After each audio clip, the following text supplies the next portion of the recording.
Most adventure riders spend a lot of time looking at maps. They're planning routes and watching videos, trying to figure out if a ride is actually worth it. And if you've been looking at the Ozarks BDRX, you're probably asking a few questions right now. Like, one, how hard is it? And what kind of bike do I need? Maybe you're asking, where should I camp along the route? Well, the good news is I just got back from riding the entire Ozarks BDRX. So in this video, I'm going to walk you through everything that you need to know before you take on this ride.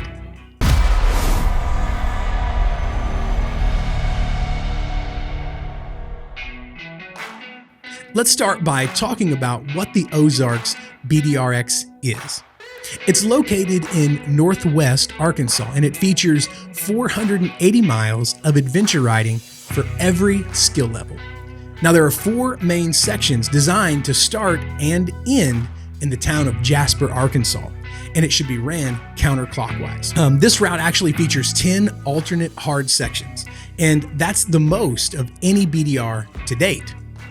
The Ozarks BDRX it's actually full of fun roads, and it's got cool local shops and really good camping options. Truthfully, it packs a lot of variety into a relatively short route. So the biggest question that I'm getting from other riders right now is this. They're asking, how hard is it really? To answer that, it's kind of complicated because it really all depends on the rider and ultimately what you're wanting to experience on your adventure. My breakdown is this. It can be as hard or as easy as you want to make it. The main route is basically 50% gravel and dirt and 50% pavement. It's a great mix for the beginner and intermediate riders that want to get into some remote places and explore something new and adventurous. For riders that are just dipping their toes into this adventure world, or riders who are kind of nervous about more difficult terrain, the main route is manageable. And it will leave you wanting more. There are a few short of the rocky hill climbs. They're going to make you pay attention for sure. And the fun water crossings keep you pushing forward and wondering what's next. So remember, the twisty pavement's mixed in there as well. And it's really a nice mix, and it gives you a break from that loose gravel and the dirt roads that you're constantly hitting. Now, for the more seasoned riders, the numerous water crossings and the alt hard sections are going to be a pleasant surprise. Now, I've ridden several of these BDR routes, and I can honestly say that these alt hard sections, they actually live up to their name. And honestly, weather can take a few of these sections from hard to expert real quick. You can expect large loose rocks and deep water crossings on the alt hard sections. So for those riders who are really adventurous, you could try running some of these alt hards in reverse. For instance, at Owl Hollow, which is on section 1, it's mostly like a downhill rocky descent. And when I took it, I got to the bottom and immediately wanted to turn around and ride up to increase the difficulty. So the bottom line is this. The alt hard sections on this route, they didn't disappoint me at all, especially on my Pan America. I had an absolute blast on that big adventure bike through those hard sections. But no matter what you're riding, here's something to remember when trying to gauge the difficulty of these trails. Heavy rain will absolutely impact your experience on this route because there's so many water crossings. Listen, if the map indicates impassable during high water, these sections should be avoided, especially if the area has received heavy rainfall. Remember, all your big rocks, they're going to be slick, and you're not going to have great traction for those hill climbs, so you need to take that in consideration. I also don't recommend riding the hard sections solo if you can help it. Now, on my trip that I just got back from, I rode a couple of those hard sections by myself, but I'm also a seasoned rider, and I carry recovery equipment in case I get myself into some, tight spots.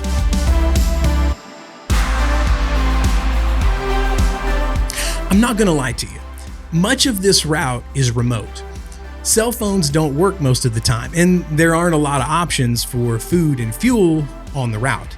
The route does feature and highlight some fuel and food stops. There isn't anything else, and if you ride this route during the week, some of those places are going to be closed. If you're planning on riding this route exactly as it was designed, you're going to be just fine on any bike. even if it has a small fuel tank. However, if you deviate from the route, or you plan on running like section 1 and then moving on and running half of section 2 the same day, you could find yourself in a tight spot for food or fuel. So here are my tips for logistics. First, you should carry some small snacks on this trip. Do not rely on gas stations to get your food. You never know when you're going to drop your bike and find yourself with low energy. Just take a couple protein bars and make sure you pack plenty of fresh water. Second, if you're riding a big adventure bike like me, your fuel is not going to be an issue, right? You're going to eventually be able to fill up along the trail if you have a 200+ mile range. But if you're riding a smaller bike, be aware that fuel stops are sparse and a lot of the hours are irregular for these little stations. On my recent trip, one of the guys riding with me, he was on a KLX 300, and it was a great bike for the route. He had a blast, but his fuel range is only 100 miles. And a couple times we had to make detours for him to refuel. So my recommendation for small bikes would be to bring some extra fuel with you, especially if you're running this route between Monday and Thursday, because that's when some of these little grocery stores and market stores have like weird hours. Lastly, don't count on your cell service for navigation on this route. I normally use Rever or Gaia for my nav, and I download the tracks to my phone directly before the trip, and that works well for me, and I know not everybody does it that way. But whatever your method that you use, do not depend on your cell service, or you're going to be disappointed. Emergency communication can also be a problem in this area, like in the Ozarks area. So a couple of our guys actually carried Garmin InReach just in case we needed immediate help.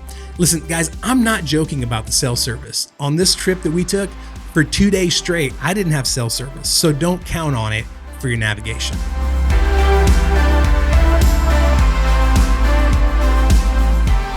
The next question that most people have is about where to sleep.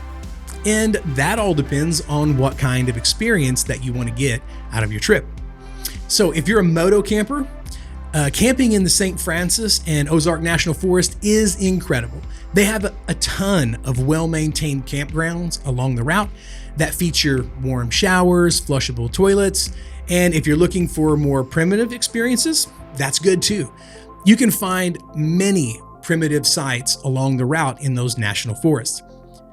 The truth is, I think that BDR did a really good job highlighting the lodging options on the route map. We stayed at Shores Lake on the first night, and that was on section 3. It was an excellent experience. It's just south of White Rock Mountain. And we also camped at Long Pool Recreation Area along section 4. And Long Pool has actually a really cool river that runs alongside of the campsites, and you can swim in it, especially like on a hot day if you're covered in dust. It's a great way to jump in. And they have a really nice shower and bathroom setup if you need to get yourself cleaned up. But maybe you're not into moto camping. Well, that's okay too. Don't let that stop you from experiencing this incredible adventure. There are several lodges, hotels, and Airbnbs that you can find along the trail, or you can find them with just a short detour. Actually, we didn't plan on staying in any like hotels, but we actually got an Airbnb on the third night of this trip because rain was moving into the area, and it worked out really well for us. So there really is lodging for any type of traveler on this route. Let me take a moment and just share a few of my personal surprises on this trip, because there were some surprises and not all of them were good. The first thing that surprised me was just how remote this area really is. See, back home, I live in a rural area, but most of this route isn't just rural, it's actually remote. Phones don't work well, shops have strange business hours, and population is sparse. On more than one occasion, this trip reminded me of riding I had done out west. It has the remote feeling of an Idaho or a Wyoming, and that truthfully surprised me. The second surprise was just how friendly the people in this area were. The locals in the Ozarks seemed genuinely happy to have me and the guys on my crew at their businesses and in their towns. I found myself in 15 to 20 minute conversations with complete strangers more than once on this trip, and I loved every minute of it. But maybe the biggest surprise for me was actually the quality of riding on this route. I didn't expect the riding experience to be this good. I didn't expect 30 quality water crossings. I didn't expect the alt hard sections to actually be hard. But everything about this ride was done well, from pavement to the harder sections. It's just laid out really well, and it has something for everyone. Now, if you're going to take on this route, you should be warned about a few things.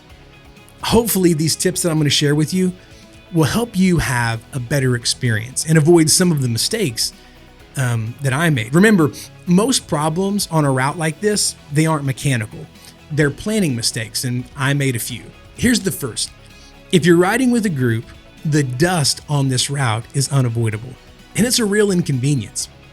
If it's dry, and it probably will be, plan to protect your eyes and face from the relentless dust. I wish that I would have packed a neck gaiter, and I did have a good set of goggles, but maybe secondary eye protection would have been good too. Here's a tip. I wish I would have taken like an extra rag that I could wet down when we stopped to rest and just wipe the dust off of my face. The second thing is, don't underestimate the weather on this route. This is a route of extremes, very hot in the summer and very cold in the winter. And pretty much every other time, it's going to be wet. So pay attention to those water levels and don't underestimate those crossings. Plan your gear and your pace based on the weather for this route. If I was going to ride this in July, I would pack a completely different kit than the ride I just did in April. So the only question that we have is, should you ride it? To answer that, I need to address 3 different types of riders. The answer is the same for all, but the reason why is different. First, if you're a new adventure rider, this route should be on your short list. This is a perfect route for you to learn about yourself as an adventure rider. It's really well planned, and it gives you plenty of outs if things get sketchy. The main route is totally manageable for new riders, but I still would recommend doing it with another person. If you're an intermediate rider, this is a BDRX that you actually could do solo and really work on your skills. It has plenty of challenges for the rider that's been doing this for a bit. And it has great camping and local attractions that are going to leave you wanting a little bit more. For the experienced rider, this route has something for you too. It features a few roads that are actually challenging. Now, if you're like me and you look for the more difficult riding, this trip has it. Just leave yourself a little extra time to ride the harder sections more than once. And a pro tip for you, try riding them in both directions. Trust me, you won't be disappointed. The Ozarks BDRX is the kind of ride that stays with you, not just because of the scenery, but because of the experience, the miles, the people, the unexpected moments that happen. And if you're thinking about riding it, don't overcomplicate it. Prepare well, ride smart, and take it one section at a time. Because the best way to understand a route like this is to actually ride it yourself. In the coming weeks, I'm going to be building more videos that talk about the Ozarks BDRX. So I want to encourage you just to check out the Ozarks BDRX playlist on my channel and subscribe if you haven't. Really helps us out. Till next time, I'm encouraging you to find your adventure.